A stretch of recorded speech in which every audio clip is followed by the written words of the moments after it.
because you get to pull back away from the wall. I have done like this. I don't know. Both are good. I don't feel people go back far enough when they have one hand on the wall. I think they feel more comfortable going back with both hands on the wall. And also with the chair, right? Where you put your forearms on the chair, you hang out here for a while, then you push the chair forward. Maybe in yoga too, I might do that. But I think I would. I think I'd do here, hang out for a little bit, push the chair forward, hang out for here for a little bit, pull the chair up and stand up. In yoga 3, I do boom, boom, boom, boom, boom, 4 times. So, does that make sense? Audrey had a question on the arrow pose. When there are times when is this the traditional arrow concept? When you live 45 degree to the ground? 45 degree, yes. Okay. And sometimes I think I've been in classes where arms are coming this way. Yes. And sometimes the arms are coming this way. Yes. Is there a distinction when you do what? When you're just learning it, and I would just suggest one thing is that your right foot should be more right and pointed more forward. And in arrow pose, as opposed to crescent pose, the knee is in back of the ankle. Right? Okay, And arrow, knees back, crescent, crescent is stacked, right? Stacked. And shoulders are back here like this. And to be clear, there is no classical arrow, I made it up. So you can't find arrow pose in the Prabhupada. But I feel like it's a really good strength there. Yeah? So does that answer your question? Well, I just no, wasn't when you use the arms. Once they know how to do this. Yeah? So I would say you could do that. If you're just teaching it, you're working on all of this, lifting the pelvis, staying here, keeping this in, maybe this would be enough.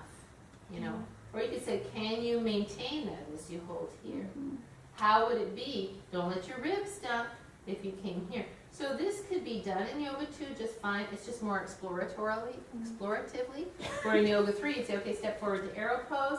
Let's breathe with the arms at the side. Let's breathe with the arms, and we just go. Because you would have learned that. What you explained right there was that the knee is different in arrow and then to crescent. Right. But is that how we typically would learn crescent is from arrow? No, I teach crescent before arrow. Because crescent is easier than arrow. Does that make sense? Yeah? So crescent is learned in 2 ways. Well, I think actually we'll get that. We'll get that on in here. We'll get there. It's a great question. And we will get there. But yeah, flexion, extension, with back bend. See, we broke this down into everything. I'm so pleased. All those hours make sense. Okay, standing picture wheelchair, up and down on toes and blocks to half squat. Oh, that's this one, right? You learn this in yoga too, right? And so the knees over the center of the feet, the weight in the heels, not this, right? Again, we're just. I mean, this is good, but then if we're going to do this, let's do it and let's sit all the way down, right? But this is just hanging in your hip joint and worse like this, right? So here, you're really going to get some quadratus femoris engagement. And you're going to keep this lifted. And then if you come here, you're still not letting that happen. You're still lifted up. Does that make sense, everybody? Yeah. So how would you, can you go through the description on teaching that part? Did we do that already? You did. Yeah, I think we did that one. So, and only because I kind of want to get through the syllabus. Otherwise, mark it down as something that we need to review again. I'm happy to do it again. I just want to keep going. Okay, when you take this group of poses and you move it into Yoga 3, they're stepping forward from down dog and one leg down dog. Prasarita Padottanasana. Now you're not necessarily stepping forward to Prasarita Padottanasana, right? We're just saying that standing poses would step forward, right? Wait, you said coming into level 3. Do you mean 4? Are you switching? No, now I'm on level 3. Three. I was on Yoga 2. Oh, you were over here. Oh, okay. Sorry. Right? Right, I know. This makes me happy. You have to learn how to use the thing. So then in Yoga 3, you could start to use a little more hands here. You could start to push a little bit more. The thing is that in the beginning, we're really trying to get people not to have the idea they have to dive their head through. Because the skill that people really need to learn in Yoga 1 and 2 is this, right? So that we're not doing this. We got our hands on the ribs and we're finding length, and we're finding length, because a forward bend does not come from flexion of the navel. It comes from hinge of the hips, right? Right? And so I find that if you do too much of this early on, it becomes this, right? That's why I like the arms down, because they weight the ribs down. And I'm always looking to get people to keep doing this, because you're not doing a service if you do this. You're shortening. You're shortening. You're pulling on the tendons. You're pulling on the sit bones. And someone who has divoted sit bones, I can tell you it's probably not a good idea. All right. Okay. Warrior 3 is a Yoga 3 skill. Not that you couldn't do it in Yoga 2. Sometimes I do. I was going to do it yesterday, but then I got into something else. After this, I was going to do swinging through. Swinging through, pushing with heels, swinging back. Because in Yoga 2, I mean, you can't want to hurt yourself. You start to get a feel for it, right?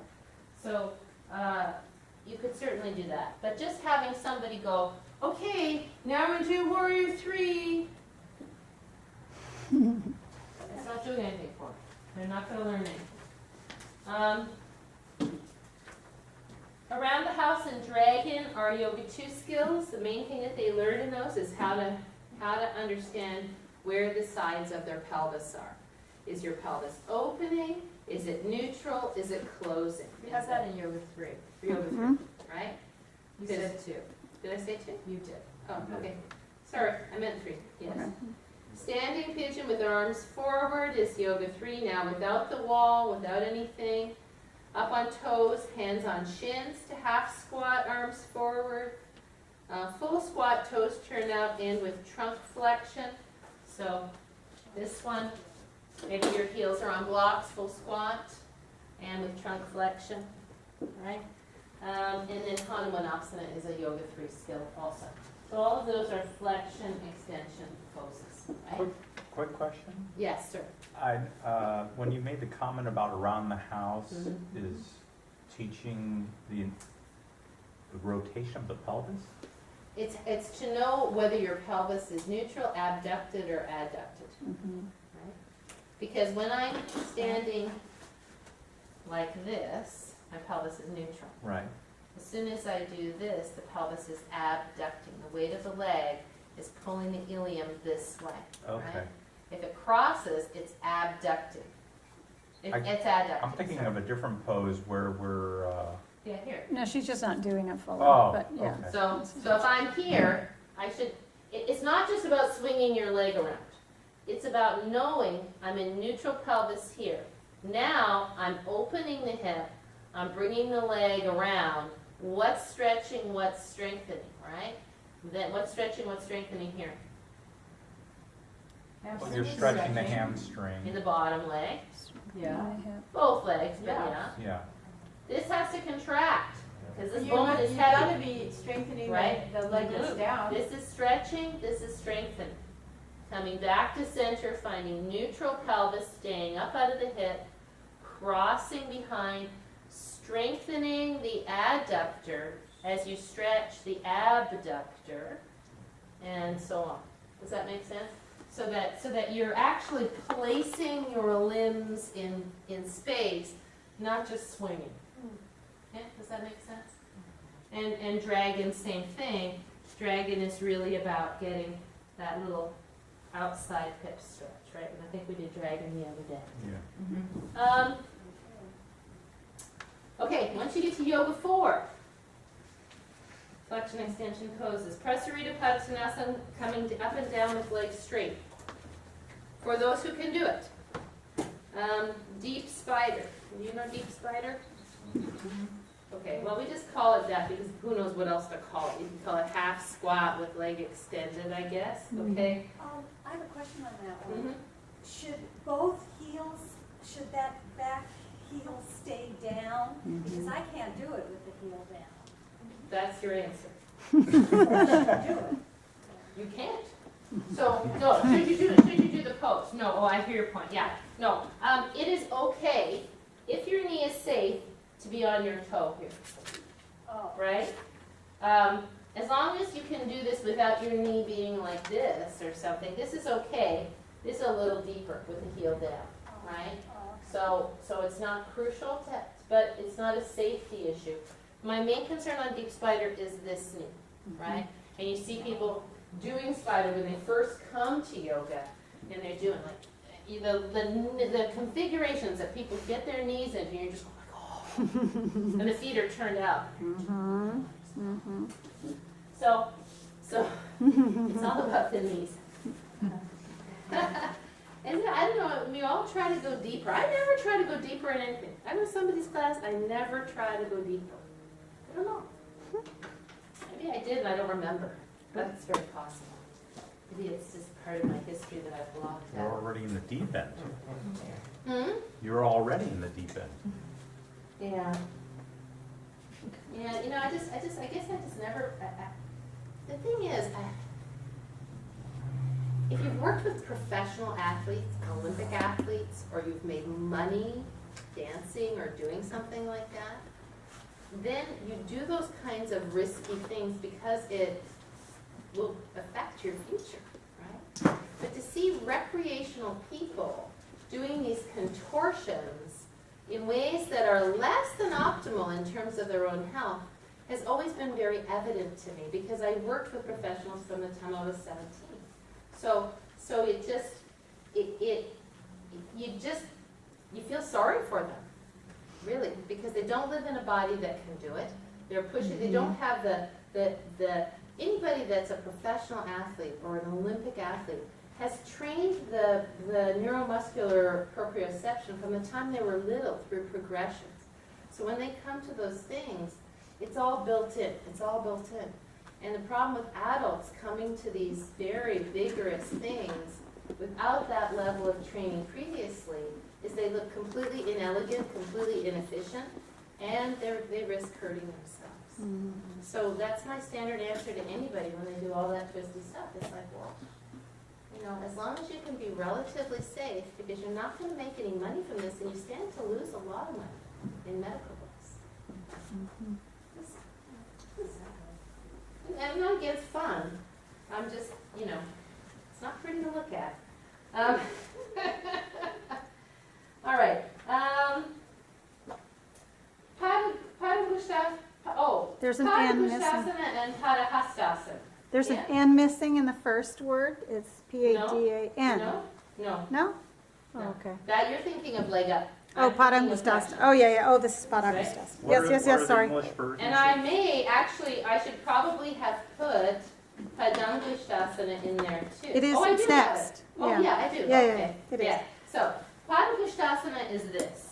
Holding the big toes with your Boy Scout hand. Is this what Boy Scouts do? Mhm. Okay, yeah. You should call this Boy Scout pose. Lifting up and then, so what the nice thing about this is that it grounds the base of the big toe, right? You can't do it with bent knees. It doesn't work. There's no point in doing it with bent knees. The point is to use that grounding to pull yourself more forward. Padahastasana is you know, the old yogi's way of doing a wrist stretch. Hasta is your hand, right? So this was supposed to stretch the hands after all the millions of things you've done like that. Can you do that if your knees are bent and you're like this? Why not just do this? You know, so again, if you got flexible people, those things are not, to me, they're not dangerous. They're safe. You know, they're okay. But I wanted to put those in because, you know, we do want to have all ranges of the spectrum. Utthita Hasta Padangusthasana. Utthita means what?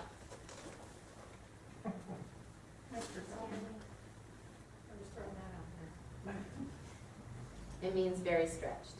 Utthita Trikonasana, very stretched out Trikonasana, right? Hasta, Utthita Hasta is hand.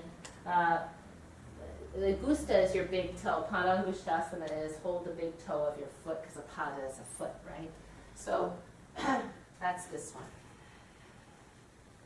right? Which you can take up the side. And most people do that so badly that it's not really worth it. And I don't like this one at all. I don't even know what this is called. There's probably a name for it. I guess it's Dvipada. probably. Dvipada. So, but you know, like in Bikram, when you go to the Bikram class, you'll see they do that. Like, you're barely even warmed up, and you know, those guys are like hamstring inflexible at this and go. It's like dumb. Like, it doesn't make sense. So I don't even put that in because there's just so few people that can do it well. Garudasana arms, standing. Vira 3 and variations, so all the millions of variations you can do from Vira 3. Standing pigeon revolved is this one. What's Vera 3? Virabhadrasana. Oh. Warrior 3. Or So that's this one where you wrap, you catch, right, and then you turn, you hold your inner thigh. You can do it though without holding the inner thigh, just have your hand back. Is that kind of like a bind though? It is a bind. You don't like binds? I don't like the bind there because, that's a good point, because it actually feels kind of good when you get, so,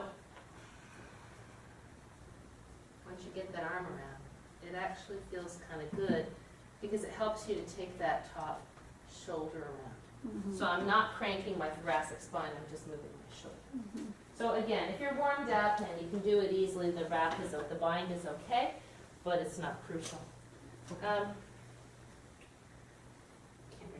Garudasana arms and legs. Garudasana arms and legs. So you know what the Garudasana arms are? And what are the legs? Crossed opposite. Right. And that's really made for people who have legs about as big as Lisa's, right? Where you can easily intertwine your legs like a snake and stand up. And you would cross, if you have the left arm across, you would cross the right leg over so you balance it out, right? The problem is, my take on it is, first of all, what I didn't realize until I had knee surgery is how stressful this is on the medial meniscus of the bottom knee. I had no idea. Now I do.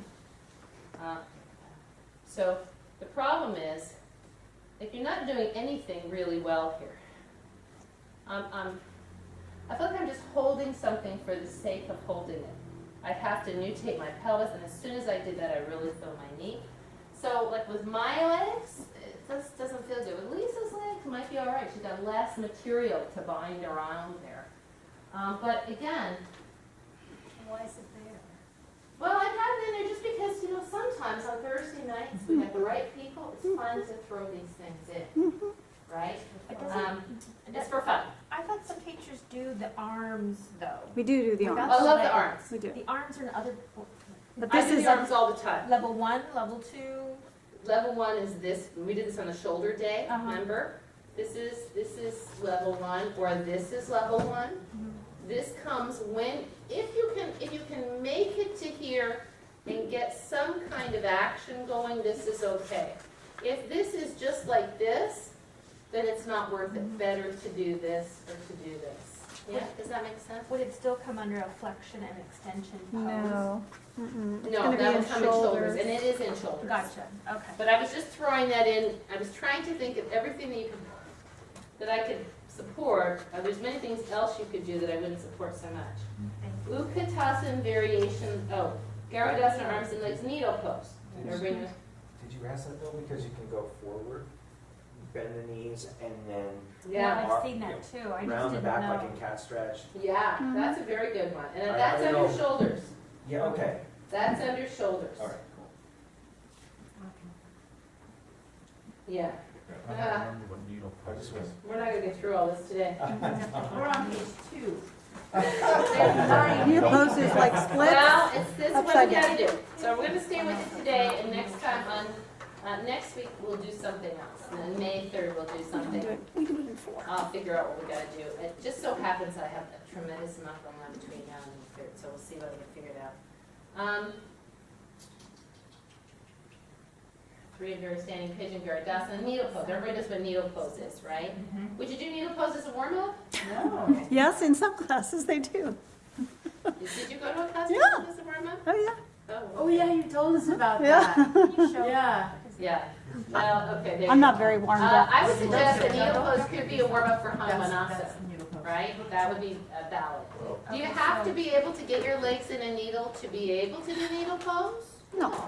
But what needle pose provides that you don't get in a lot of other things is that leg back and up with external rotation. Because you can take your leg back and up in downward facing dog, right? Like this.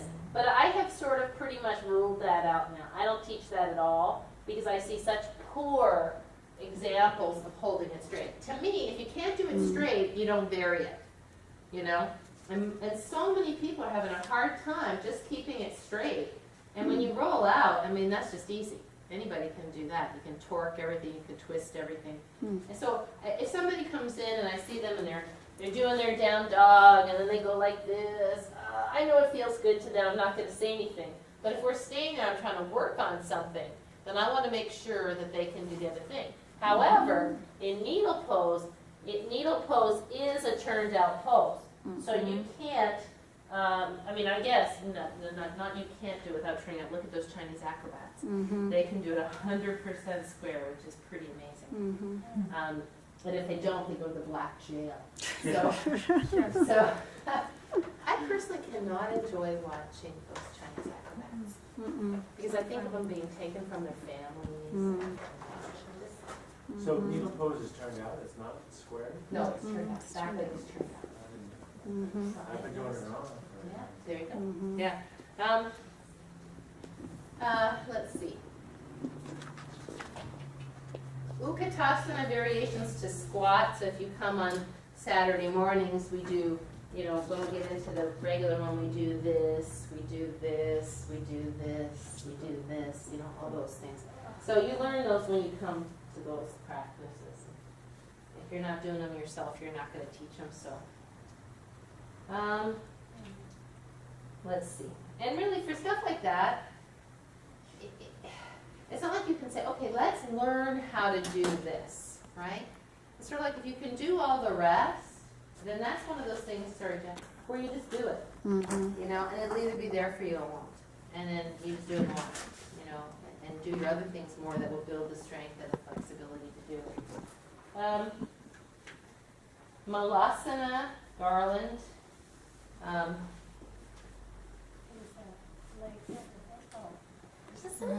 A wrap. Yeah. Malasana. Bound. Only technically your hands should catch one another in that. This would be, what is this? This is noose. Pasasana. Pasasana, right? And you can think of it because I remember thinking your chest is passing your legs. And there was a time when I was thin enough to actually catch. It was a long time when my legs resembled this. No. All right. My legs never resembled yours. But there wasn't so much around the middle to rotate, you know? Now I have to take handfuls and move it over. But like, is that necessary for health and longevity? It's fun. I mean, it's not hard on you. It's not bad for you. You just have to have the body to do it. Okay, look at, we got all the way through that. Flexion extension poses. Yay. 5-minute break? Let's just get through the bottom of this page. Okay. Which But- part is that? 2 hours later. No, we'll get through this fast. Flexion extension revolved poses, right? So these are forward and back with revolution, right? And I want to put them in their own category just to kind of not make it such a long category. And also because those are used as counter poses for what? Lateral poses, right?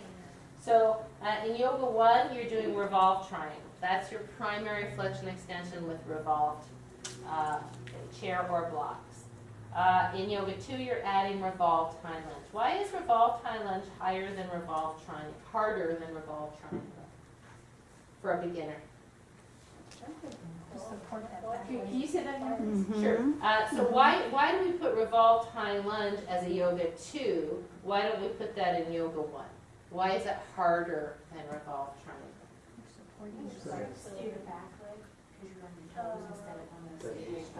Right, Yeah, right. you have less, More split. You need core strength to keep hips up. Right, right.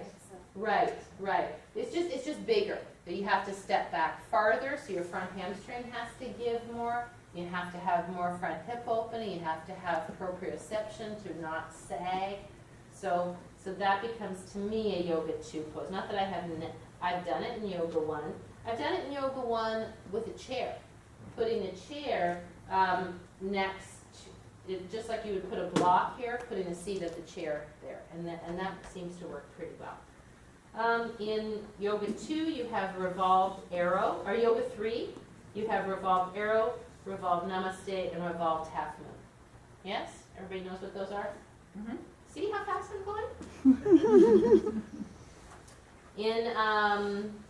In yoga 4, you have revolved Parshva with wrap, or with half a wrap we could even put in.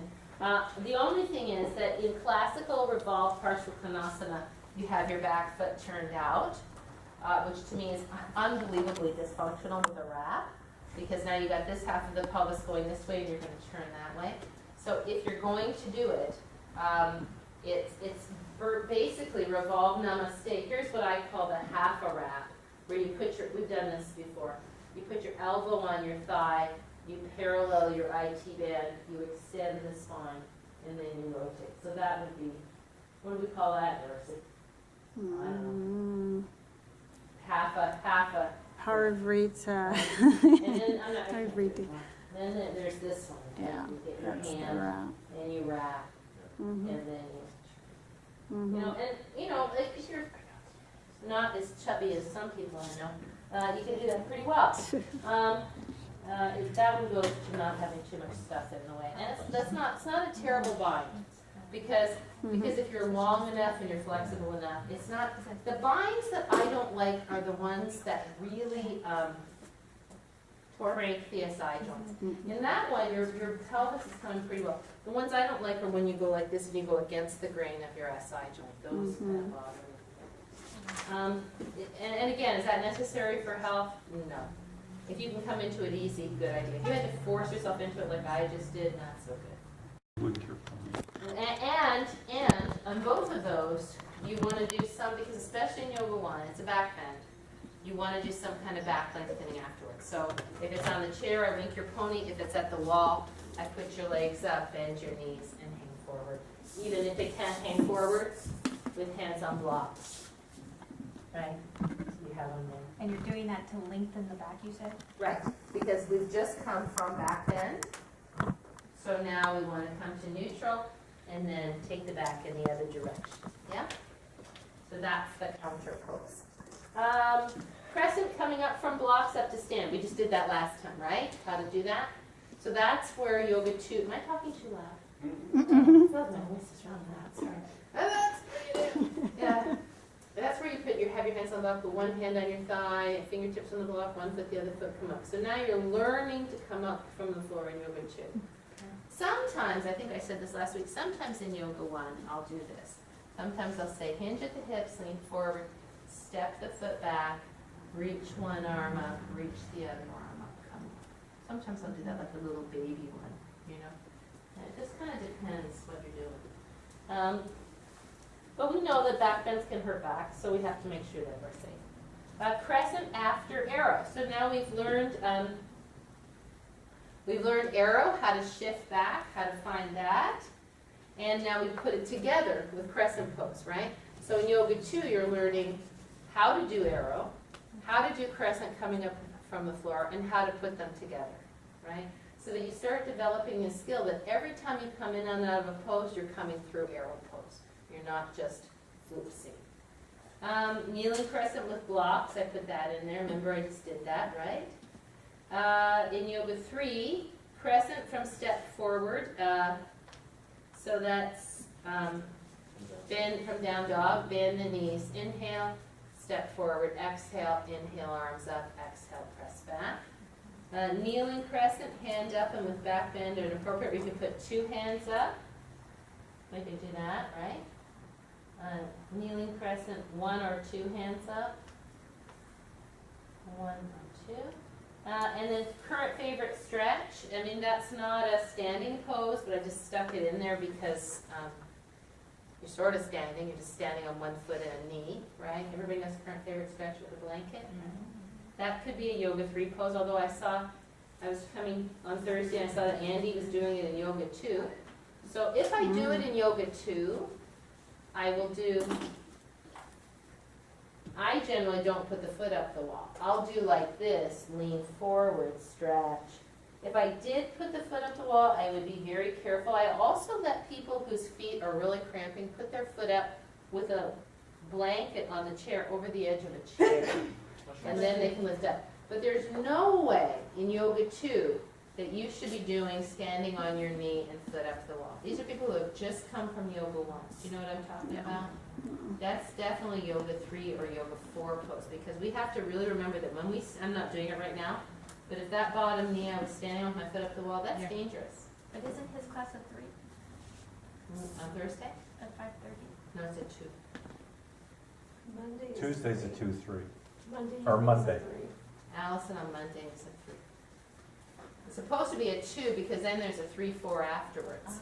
He may teach it a little harder, but I'm hoping that people are safe, because those kinds of things with people who don't have a lot of proprioception, standing on your knee, it's risky. So, and I really hope that you will be conservative, because if somebody gets really hurt and sues us, we'll all go away, right? So, and it's a way to look at it. It's really not, it's not worth it, you know. And I have had people in the past, not here, when I was a young teacher, that I gave things to do, and they got hurt. Not because I was pushing them or anything, but I gave them stuff too soon. And I had to deal with how I felt afterwards. And it's rare, but it has happened. And so there's nothing worse than living with the feeling that you hurt somebody. So I would just stay away from it. You know, just if in doubt, go easy.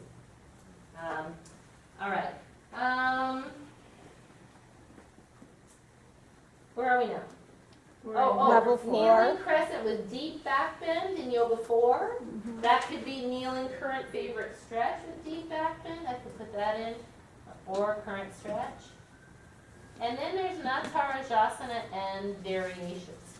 Now, we don't have catch and match in here, or do we? Is Yeah, that we in- do. That's in neutral spine. It's Oh, the last section in Oh, I'm standing liking it. poses. so Natarajasana is a back bend, right? That's why it's in standing flexion extension with back bend, right? Mhm. So, and there's all kinds of variations in that. Touching the floor with your hand, holding the leg up as high as you can, spinning around on one toe, holding both legs, touching the foot over your head. All those things we do. All those things we do, right? All right, take a break, then we'll come back. Because I thought what you guys did on Tuesday night was really good, and I'm sorry that we didn't get to Victor. You know, this whole thing is a little bit of a learning experience in terms of how many people can we fit. So what we basically came to agree with was that we do about 4 people. So, and if you want to come every single time, I highly encourage it because you'll learn a lot. But we don't need everybody to be there. Thank you, Suzanne. That's why she probably doesn't want to go to the gym. Although my Darcy tells me it's all right. So neutral spine standing poses. Because when we were doing Natarajasana, I said, oh, don't we have catch and match? But if you think about it, they're kind of different, right? So there's standing poses with flexion extension, standing poses with rotation. This is neutral spine standing poses. So one leg stands toe down, or foot to ankle. We're standing on block yoga 1. So that's what I just talked about. It's just being able to stand on one foot with this leg straight, the thigh bone not on a forward angle, which is much harder than it looks. So that would involve wrapping the glute. We've talked about this before, right?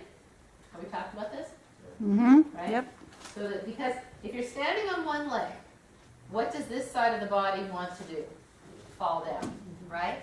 So the first thing that wants to fall is your knee, because it's the closest thing to the floor. You don't crumple from bottom to bottom, you crumple from bottom to top.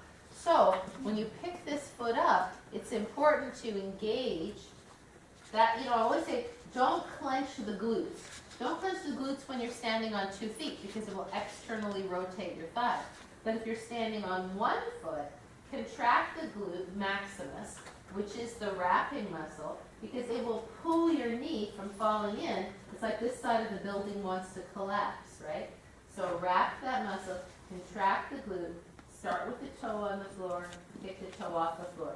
The other way we do this, and we've done this before, is to stand on 2 blocks like this, and then to let this leg hang. And you'd be surprised how people do all kinds of stuff with their legs, but just to bring the weight back to the heel. The benefit of the block is that it's kind of soft, so your ankle has to negotiate your balance a little bit. And now with this leg hanging, sometimes people tend to hitch the hip a little bit with the toe down or with the foot up. With the leg hanging, you get kind of a truer stance. Because you're less likely to try to go through your release valve Mm-hmm. when you're standing on the block. Well, you sorta, except for I'll tell you the most common error is that people will put their weight in their toes here, and you'll see their toes gripping the sponge. So I'll say, can you pick up your toes here? And frankly, I have found the best way to do this is to have a partner, because the person thinks that they're standing just great. Can you see that I'm not standing great? Mm-hmm. Right? See the difference? What do So- you have the partner do? I have the partner stand at the side and look and see if the hip is directly over the ankle, and I have them poke the hip flexor. Because if the hip flexor is puffy, chances are you're standing thigh bone forward. If you poke the hip flexor, it takes the hip back. Yeah? And when they see it on somebody else's body, they tend to do better. Do you contract the glute when you're on the blocks too? Yes, because you're on one leg, right? As soon as you're standing on one leg, that glute has to contract. And it's funny because I have people, like older people that come to me, the cancer center and stuff, and they go to these other classes. And I went to my balance class, and they had us stand on one leg. I'm standing on one leg, and I'm like, but they don't tell you how to stand on one leg or what to do when you're on one leg. Or somebody did this, said, well, I've been standing on one leg a lot.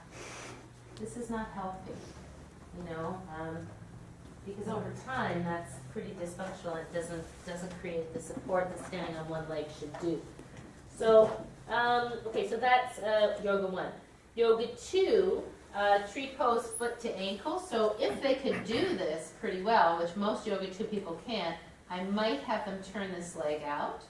But as soon as you turn this leg out, what does it start to do? It starts to pull the pelvis this way, which pulls the knee in. So I'm more likely just to say foot to ankle here. I'm going to say, let's write down knee forward, because this is just so much better. And then we could also do knee forward and knee elevating. Because as soon as you do this, I mean, even Yoga 4 students can't do tree pose well. It also goes to structure a lot. Catch and match quad stretch at wall in Yoga 2, right? Now, what if they can't catch? Say you're in Yoga 2 and you decided you're going to do catch and match at the wall. What can you do? Give them a strap. Give them a strap. And the strap either can go here, but I also like it over the shoulder sometimes, because as long as they're not doing this, because sometimes with a strap they do this, and it's not so great. So you kind of have to figure it out with the person, right? And then what I would just say, because chances are they're quite far from getting the foot, right? So better to say, hey, have a strap next to you when you practice. So if we do this or we do catch and match on the floor, you have it available. Because it's not like the strap is less than or better than, it just gives you a better stretch sometimes. Yoga 3, catch and match quad stretch with balance, so no wall. Tip forward to straight dancer pose and back up. That was the only one I could think of calling it. So if Natarajasana is back bend, right? Straight dancer pose is this one. Oh. Mm-hmm. Okay, so straight back versus arched. Right? And I'll be honest, I have been working on that with groups, and at Yoga 2 level, I tried it with Yoga 2, Mm-hmm. even with a chair. And the problem is that people cannot get the knee parallel to the torso. Mm-hmm. And I don't know why that is. Mm-hmm. I mean, I know what it is, but it's really more Yoga 3. And if I do it with a chair, I teach it with yoga with a chair. I'll teach it with a chair. Chair up front slightly, catch and match, Put the weight of the standing heel, hold the chair. So that you can, see the thing is that the reason that chairs are good is that if you're working on an action and you can't balance, you can't work on the action. So if you take the balance equation out of it here, I'm working on how to place this. I've got this to help me balance. Now I can work on all of this without wiggling around, right? And then I can take the chair away and add the balance back in. Does that make sense? So in Yoga 1, I will always tell people, if we're stretching your foot like this, hold a chair. Because if they can't stand like this on one foot and get the toes over because they're wiggling, they can't stretch the foot. So better to hold the chair. This doesn't have to be about balance. The more important thing here is to get your foot stretched, right? I don't understand the dancer reference. Why not call it T? Yeah, it's like It's a older T. than Well, T we're using for this, which is really quite different. So to me, it's a way to do dancer pose for people who, which is a little bit more strength oriented, and for people who, that might be not so good. Because Oh, with the arch with the, you back. catch the, Right, you know, right. ankle. Okay. At what point do you teach the drishti, the focal point? Right from the beginning. Mhm. From the beginning? It's a good point to put it. Thank Yeah. you. Darcy makes note of that, Mhm. yeah. But, I just call it find a spot for your gaze, your drishti. And also, I don't know what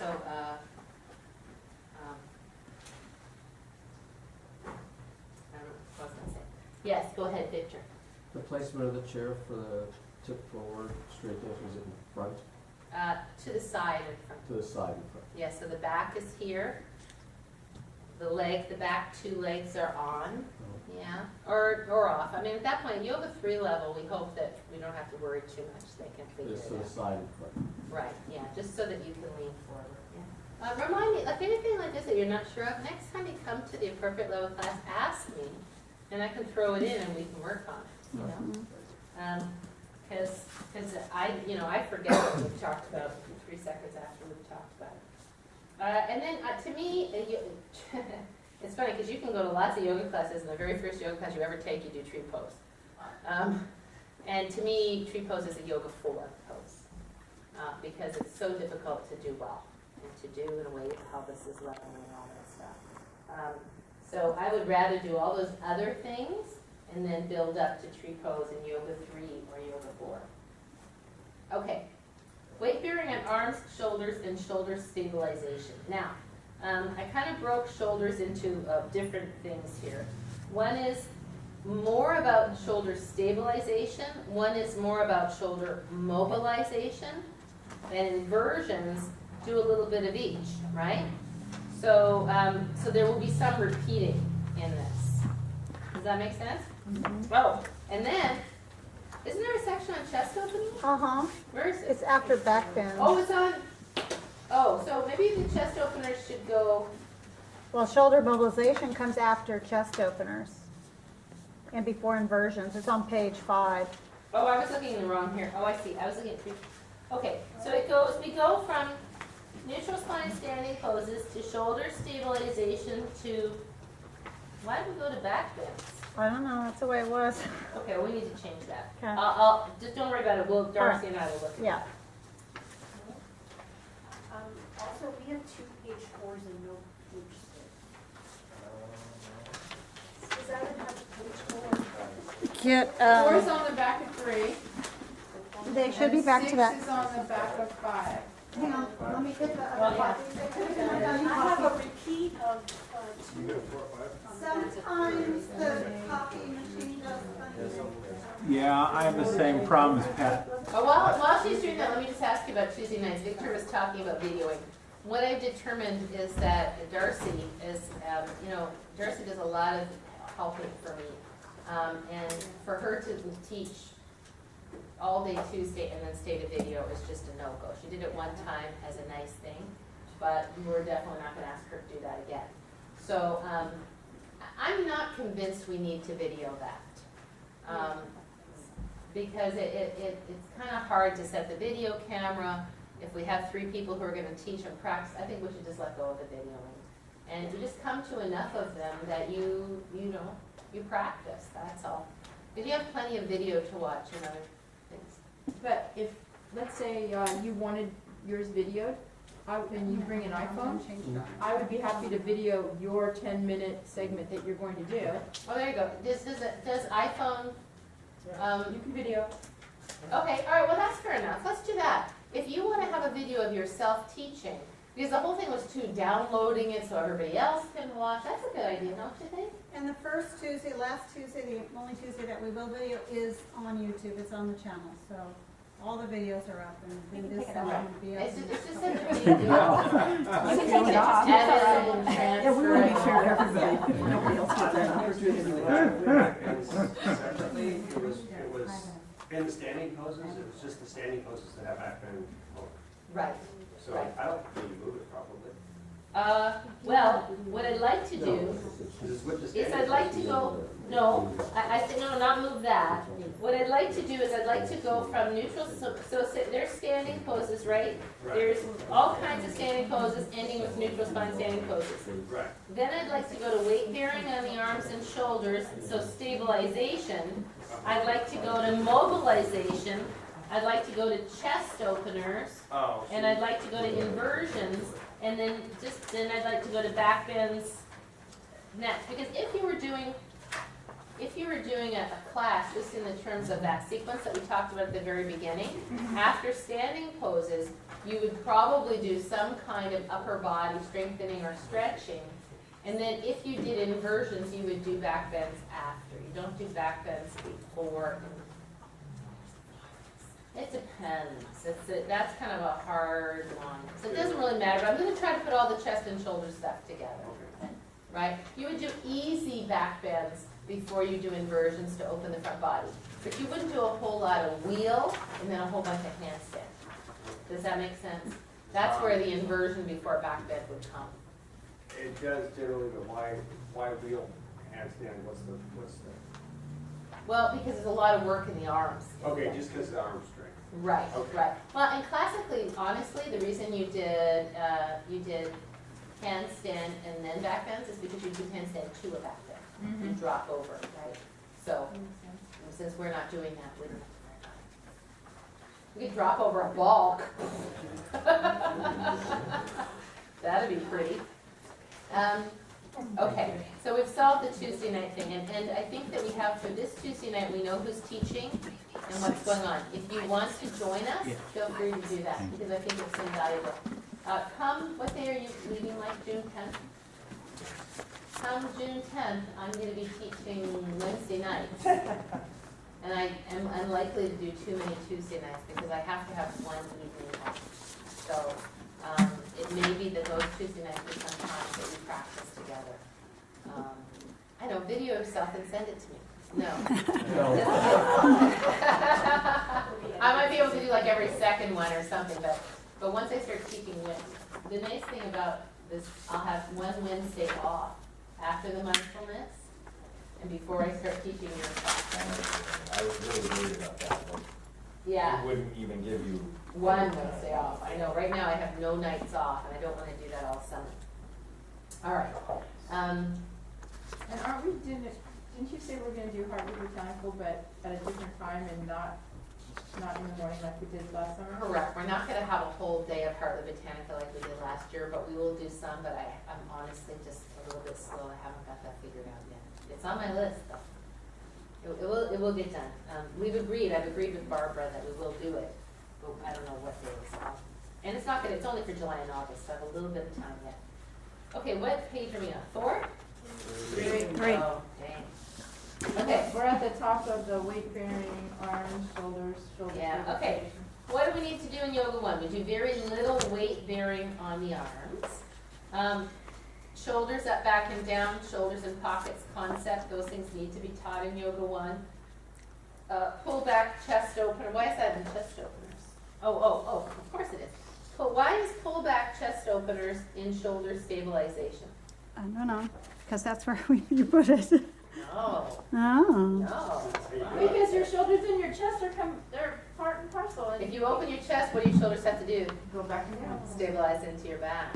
So just go ahead and do this. Yeah, there's some weird ones, and there No, were this some is weird correct. ones in That's here. why I put it in. Oh, okay. Yeah. I was like, what? Look, you're just tired. If you weren't tired, I'm sure you would know what I'm saying. I'm only Pull the elbows half paying in. attention. Squeeze between your shoulder blades. What do you feel your shoulder blades doing? Stabilizing into your back, right? So in order for this to open, the shoulder blades have to flatten in the back. And that's what I mean by shoulder blade stabilization. Shoulder blade stabilization is the tips of South America coming down and the tops of the shoulder blades staying vertical rather than sliding up and forward. That's what shoulder blade stabilization is, yeah?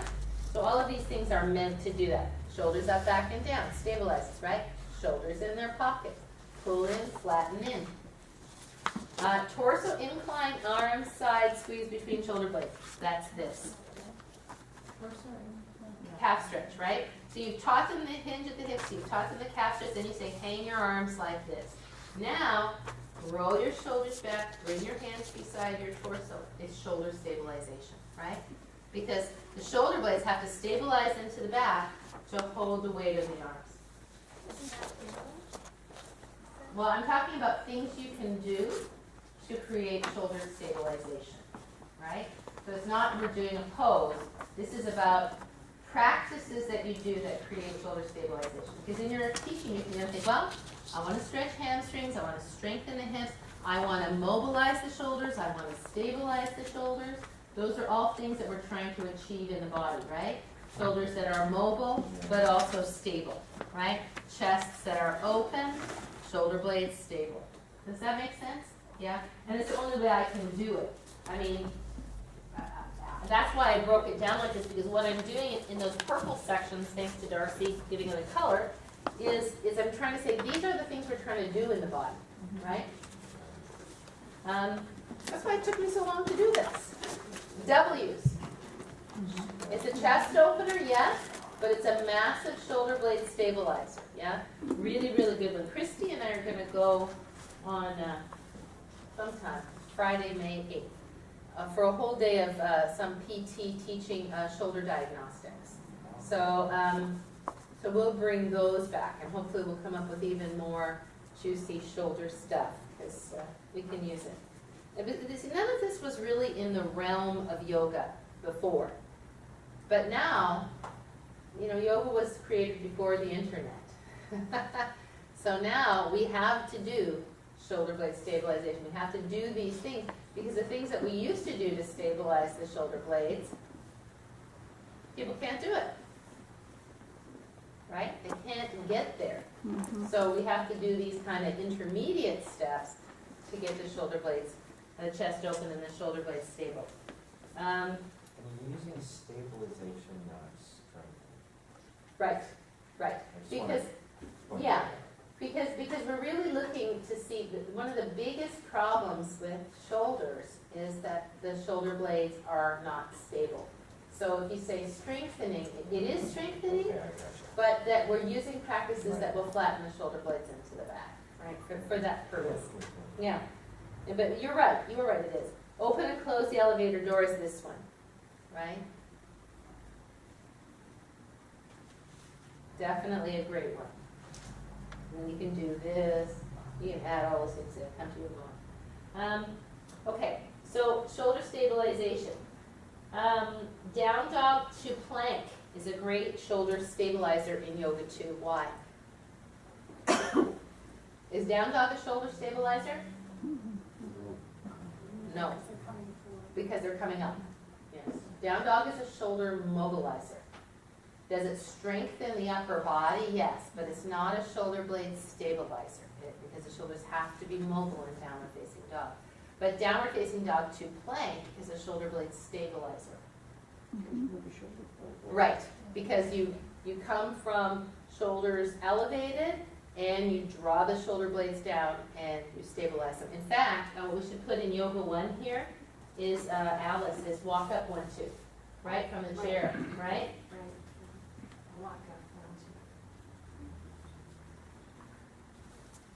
So when you're teaching Wink Your Pony in Yoga 1, you teach them to push down on the chair and walk up 1, 2, right? So it's starting that skill of being able to come from this to stable shoulder blades, Right, it's the same, it's downward facing dog plank, only the yoga one version, right?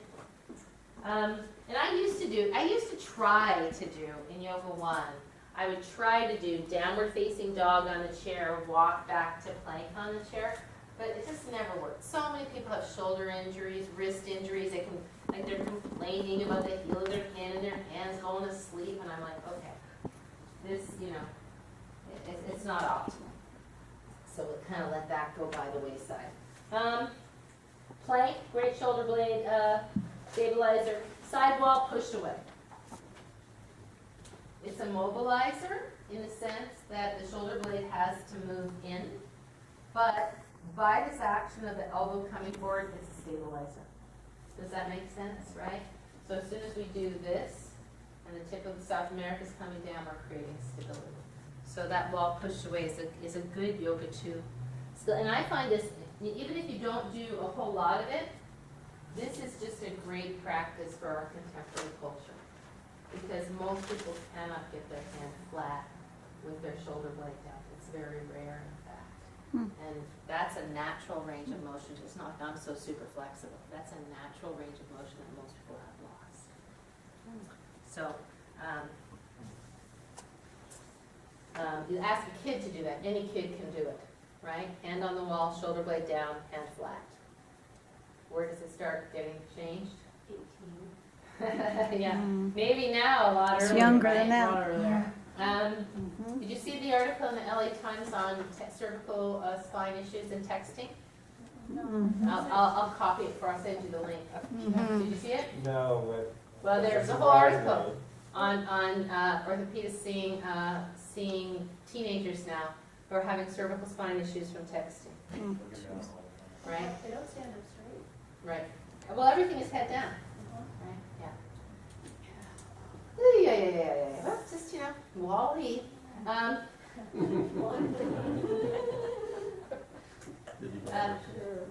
Use various weight-bearing practices in between standing poses to alternate body parts without multiple push-ups. Wait, where are you? I'm still in weight-bearing shoulder stabilization. Just So this is yoga 3. Yoga 3. Oh, up there, okay. Right. Yes.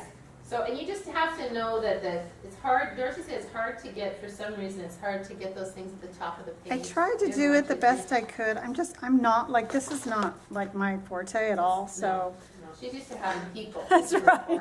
I had secretaries. I'm used to being the people. I had good people who could do this really well. I know. So I appreciate, but the thing about Darcy that's amazing is that you say, I need to have this done. And she said, well, I really don't know how to do that, but I'll figure it out and I'll learn how to do it. And that's pretty amazing. That's really amazing skill. She's So learned how to do so many things, to do things that I need to have done. Just know the colors. If you can just know the colors, the color. you know what You say, you're in a column pink you're in. class. Exactly. Okay, pink. We're going to do pink poses, right? All right. You say without multiple push-ups, is that because you're reserving the chaturangas for level 4? Exactly. They don't have the Okay. strength to do And that. even in Yoga 4, I will tell you what, push-ups are not the healthiest thing. Some push-ups are okay. Too many push-ups create scapular elevation and chest tightness.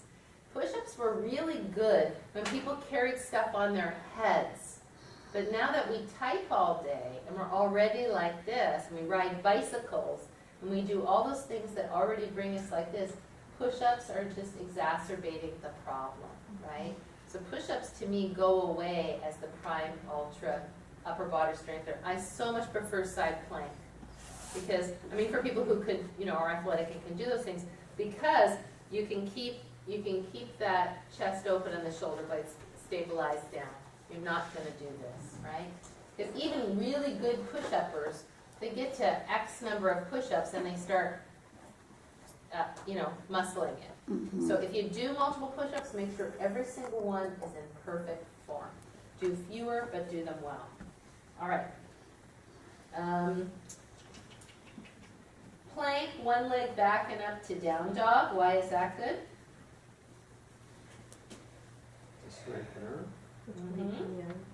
Goes from mobility to stability, right? Or no, from stability to mobility. You're in plank, your shoulder blades are stabilized. As you push back, you feel the difference in your shoulder blades. And it's really good to point those things out And what we want them to know is that they're doing something in their body. Side plank. So I don't teach side plank in Yoga 2. I teach side plank in Yoga 3. We have a lot of people with wrist issues or things, so, you know, maybe they can do like this. This is side plank, right?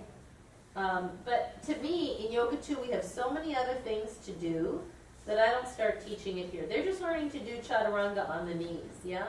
So that side plank, then maybe, well, have we done side plank? We worked on that? Okay, so Yeah. we'll get to it. Yeah, okay, so write that Probably down. did. I think you did with chaturanga. We need to go plank. over how to do side plank. I think we did chaturanga, though, yeah? I think you did side plank. We I did do remember side there was a plank. competition. Yeah, we had did. the Some foot sorts. over. Yeah. Yeah, Oh, front, it's kneeling, foot over, double feet, one leg up 12 inches, one leg up this, and then, you know, spin around and jump. In Yoga 4, you have 2 and 3 point plank, you have side plank with the leg up, and you have wild thing. I know you can do that in Yoga 3, but just make sure you have a very safe group that knows how to do wild thing, because wild thing can really torque your shoulder if you don't go into it safely, right? Because it can shut that bottom shoulder forward. But it can also feel really good, so you know, as long as you do it safely. All right, over to down dog on the chair. Okay, so this is the section, see, this is where I tried to get it as clearly as I can right across. In Yoga 1, you do down dog on the chair, you do one arm down dog on the chair, you do wink your pony and wink your pony deluxe. In Yoga 2, you teach down dog on the floor, you do down dog to knees, step forward to standing poses. Well, see, I put down dog one leg up in Yoga 3, even though you could do it in Yoga 2. But if you think about it, what you're doing is you're borrowing a Yoga 3 skill, right? If I put it in Yoga 2, then everyone's going to go, oh, we have to learn down dog and we have to learn down dog one leg up. No. In Yoga 2, you're learning to do a good down dog. And if everybody's got a good down dog, you're teaching that. Do you know what I mean? But we'll call it a Yoga 3 skill just so that we can have some demarcation. Teach down dog, step or hop up to standing poses in Yoga 3. Down dog cup and pick up one hand. See, that was you were talking about, Jeff, right? So that would be Yoga 3. And then down dog, one arm, one leg in Yoga 4, and step forward with one arm from down dog. Yeah? Everybody knows all those things? Mhm. Okay, good. That was easy. Plank. Yoga 1, plank on the wall, chest opener. Yoga 2, teach chaturanga on the knees and limit the number of them. I mean, if you have a guy like a Barry who comes in and he has done 1 million push-ups in his life and you want him to do, he doesn't have to do it on his knees, he can do it on his toes, but just make sure that he's doing it correctly, yeah? You know, because there's no need for people to stay on the knees if they can do it on the toes, right? But it's also good to know how to do it on the knees because it teaches you to pull your chest through. Down dog, chaturanga knees or toes in Yoga 3 and chaturanga one leg to down dog in Yoga 4. So that's where you do 3-point chaturanga and then you come up and you take your leg back into down dog, right? We'll do that next time. All right. Where am I now? Dolphin on table? Oh, dolphin on table, chair, or wall. That's this one. I'm doing it never on block, right? Where you put your elbows on the chair, you put your elbows on the table back there, or you slide your elbows up the wall. Have we done that? Yes. Uh-huh. Yeah, we did that a couple weeks ago. This is a great one. Just on this. All right. That's Yoga 1. And do you prevent that by saying tuck your pelvis? Yeah, I do. I say tuck your tailbone under just a little bit. Tailbone. Normally, I wouldn't say tuck your tailbone, but in that situation, yeah. Take the, pull the ribs in, tuck the tailbone under a bit. Because then otherwise it's just all shoulder joint. If you stabilize the pelvis, fix the pelvis, then you get more thoracic movement, right? And those kinds of words are the words that you want to learn. You're stabilizing this while you do, oh, that's what I was going to say. Stabilizing, fix this so this can move. This is fixed. In other words, it's stationary while this moves. This is stationary while this moves. The linking language, that's what I was trying to remember. What I don't see, and when I do see it, I try to say, good linking language. language in the sequences is linking language. It's kind of sentences, but if you listen to me teach, almost everything I say is a linked sentence, because you can get more stuff in. Sweep the arm up as you breathe in. Hinge at the hips. Take in the. Is it you English teachers? Ing is a gerund, correct? Yes. Could also be present participle. Okay. So what is it when I say pulling the hips back, reach the torso forward? That's a present participle of believe because you're using it as an action. Okay. All of that. But you can use the ing a lot, and you don't have to say. You can say you just give the action like that. Sweeping the arm to the side, hinge at the hips, and take the torso halfway forward. Breathe in here. Exhale as you waterfall down. Feel the spine releasing, right? So there's that as you do this, feel that. Inging this to that. Stabilize this as you do that. Pressing into the back heel. Extend the da-da-da. Do you see what I'm saying? And it makes your language so much more concise, and it gives them so much information. And it's like you're literally giving them, that was what I wanted to say. Oftentimes we've got the primary action and the second, you would say something like, I can't think of it right now, but some action, and I go, no, reverse those two. Because you have to talk it as though they're going to move their bones exactly on the sequence that you described, right? So you don't want to talk about the arm first if the hip has to go back first. Does that make sense? Yeah. So really listen in class to linking language, and Mike will use more linking, he uses linking language. We'll all really try to use linking language so you hear it and it becomes natural to you. All right, it's 5:30. So we'll finish here. I'll mark where we are. We'll get together May 3rd. We all kind of know what we're doing now. What I'd like you to do is go through the syllabus and mark what you don't know. You know who's teaching when through the end of April. I'm gonna miss most of May 3rd. Oh. It turns out Martha has an event at school, and it's a Okay. mother-daughter thing. Okay, sure. I will no. get here for what I can. Sure. Well, that's why we have the video. I'm just realizing, Mike, in May, I'll have Wednesday nights off. Oh, yeah, I was thinking that. Mike, are you moving away? No, summer. So I teach, and I just told Audrey like today, it depends on a couple things, but I normally teach summer school, which is an extra 4 weeks, but this year I may not. So I'm gonna be traveling a little bit earlier than normal. And you can't blame him because with his job, he needs time off. So actually then, yeah, so we can for sure go through May on the Tuesday nights, because I'll have Wednesday night off. Except for that one day in May, which I can't do. Yeah, all right, very nice, everybody. Thank you so much.